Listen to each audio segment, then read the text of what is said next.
বিখ্যাত সাহিত্যিক সঞ্জীব চট্টোপাধ্যায়ের হারিয়ে যাওয়া গ্রন্থ থেকে একটি বিখ্যাত গল্পের শেষ অংশ পাঠ করে শোনাচ্ছি। গল্প শ্বশুরবাড়ির শাল শুরু করছি। বঙ্কিম শীতে হুহু করতে করতে শ্বশুরবাড়ির শাল কাঁধে নিয়ে সম্বন্ধীর বিয়েতে নৈহাটি চলল। বিয়েবাড়িতে মেয়েদের ভিড়ে মিশে যাওয়ার আগে তার স্ত্রী প্রতিমা সাবধান করে দিয়ে গেল, কাপে যদি চা খাও বাঁ হাতটা কাপের তলায় ধরে মুখে তুলবে, তা না হলে শালে চায়ের ফোঁটা পড়বে। কিন্তু ভাঁড়ে খেলে দেখে নেবে ছেঁদা আছে কি না, বরং আরেকটা ভাঁড়ের উপর বসিয়ে নেবে। পান খাবে না, পিক ফেলতে গেলেই ফোঁটা পড়বে। ফোল্ডিং চেয়ারে বসার সময় পেরেক উঠে আছে কিনা দেখবে। চেয়ারে আলুর দমের ঝোল লেগে থাকে, হলুদ আর লঙ্কার দাগ লাগলে হয়ে গেল সারা জীবনের মতো।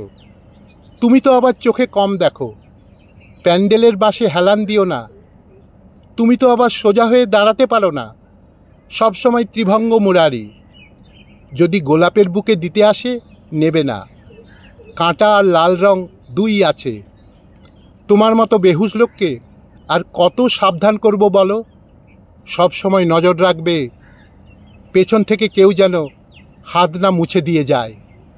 হাঁ করে মেয়ে ছেলেদের দিকে তাকিও না, তোমার যা স্বভাব। প্রতিমা বলে দিয়ে হুল্লোড়ে মিশে গেল। বঙ্কিমের ইচ্ছে করছিল শালটাকে পাট করে বগলে নিয়ে বসে থাকে। নেহাত শীত করছে, তাই দরকার নেই শালের। এক সময় খাবার ডাক পড়ল, আবার ফিরতে হবে তো এতটা রাস্তা। বঙ্কিমের ঠিক উল্টো দিকে বসেছে প্রতিমা। প্রতিমার পাশে বসেছেন তার সম্পর্কের মাসি। বঙ্কিমের গায়ের শালটা দেখিয়ে প্রতিমা মাসিকে কি যেন বললে। মাসির মুখে হাসি আর ধরে না। ইতিমধ্যে পাতে পড়েছে ফ্রায়েড রাইস আর মাংস। বঙ্কিম খাওয়ায় একেবারে তন্ময়।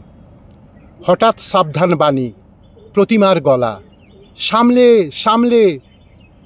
বা কাঁধ থেকে শালটা নেমে আসছে পাতের দিকে। বঙ্কিম হেল্পলেস, ডান হাত জোড়া। প্রতিমা বঙ্কিমের পাশে অপরিচিত ভদ্রলোককে অনুরোধ করল, আপনার বাঁ হাত দিয়ে বেশ করে উপরে তুলে দিন তো, এক্ষুনি ঝোলে মাখামাখি করে বসে থাকবে। ভদ্রলোক হাসতে হাসতে শালটাকে উঠিয়ে দিতে দিতে বললেন, থাকবে না, আবার ঝুলে পড়বে। কাঁধে একটা সেফটি পিন লাগিয়ে দিলে ভালো হয়। প্রতিমা মাসির কাছে সেফটি পিন চেয়ে বসল। সকলে বঙ্কিমের দিকে তাকিয়ে রয়েছে। এদিকে প্রতিমা টান টান করে সেফটি পিন আটকে দিয়েছে। ডান হাতটা এখন পুরোপুরি মুখের কাছে তুলতে গেলে টান পড়ছে। মুখটাকে তাই নামিয়ে আনতে হচ্ছে হাতের সীমানায়। অনেকটা কুকুরের টেকনিকে খেতে হচ্ছে। প্রতিজ্ঞা, আর যদি সে কখনো শাল গায়ে দিয়েছে। চাটনির সময়েও প্রতিমার চিৎকার, না না ওখানে নয়।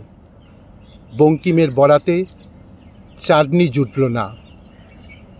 ফেরার সময় বাক্যালাপ না করে মেরুদণ্ড সোজা করে লম্পম করতে করতে বঙ্কিম ফিরে এলো।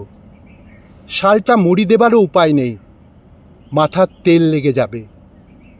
বঙ্কিম ঘরে ঢুকেই টান মেরে শালটা খুলে ফেলল।